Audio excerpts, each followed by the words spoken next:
এই সিজনে বিভিন্ন ধরনের অসুখ থেকে রক্ষা পাওয়ার জন্য সজনে তরকারি আমাদের শরীরের জন্য খুব উপকারী। সজনে শরীরের রোগ প্রতিরোধ ক্ষমতা বাড়িয়ে দেয়। আজকে আমি সজনে দিয়ে মসুর ডালের চচ্চড়ি তৈরি করব। এই জন্য সজনেগুলো আমি প্রথমে খোসা ছাড়িয়ে কেটে নেব। সজনে অনেকে অনেকভাবে রান্না করে, আজকে আমি খুব সহজে তেল মশলা কম দিয়ে সজনে রান্না করব।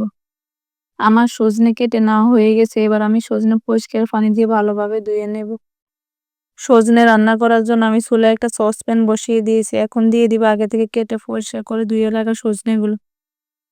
এখন দিয়ে দিব মসুর ডাল। আমি মসুর ডালগুলো পরিষ্কার পানি দিয়ে ধুয়ে নিয়েছি। দিয়ে দিব পরিমাণ মতো লবণ, হাফ চা চামচ হলুদ গুঁড়া, 2 টেবিল চামচ রসুন বাটা, 1 কাপ পরিমাণ পেঁয়াজ কুচি,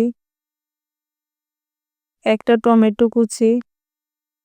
আজকে সজনে আমি সরিষার তেল দিয়ে রান্না করব। দিয়ে দিব পরিমাণ মতো সরিষার তেল। এখানে সরিষার তেলের পরিমাণ আমি কম দিব। এবার সবকিছু একসাথে ভালোভাবে মেখে নিবে একটু সময় নিয়ে। আমার মেখে নেওয়া হয়ে গেছে, এবার আমি 3 কাপ পরিমাণ পানি দিয়ে দিব। সজনের ডাঁটার মধ্যে আমি গুঁড়া মরিচ দিব না, শুধু কাঁচা মরিচ দিয়ে রান্না করব। এখানে আমি 4-5টা কাঁচা মরিচ স্কিপ করে কেটে দিয়েছি। এবার একটা ঢাকনা দিয়ে ডেকে বলক ওঠা পর্যন্ত অপেক্ষা করব। বলক উঠে গেছে, এবার একটা স্প্যাচুলা দিয়ে ভালোভাবে নাড়িয়ে চাড়িয়ে দিব।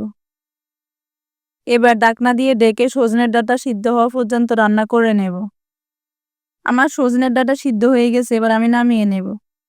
সজনের ডাঁটা বাগার দেওয়ার জন্য আমি চুলায় একটা ফ্রাই প্যান বসিয়ে দিয়েছি। দিয়ে দিব পরিমাণ মতো সরিষার তেল, 3টে শুকনা মরিচ সরিষার তেলের সাথে ভালোভাবে ভেজে নেব।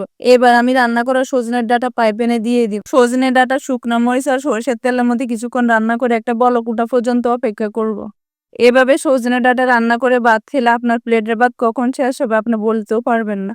প্রেসার কুকার ছাড়াই সজনে ডাঁটা কতটা সফট হয়েছে, আঙ্গুল দিয়ে চাপ দিলে সজনে ডাঁটা গলে যায়।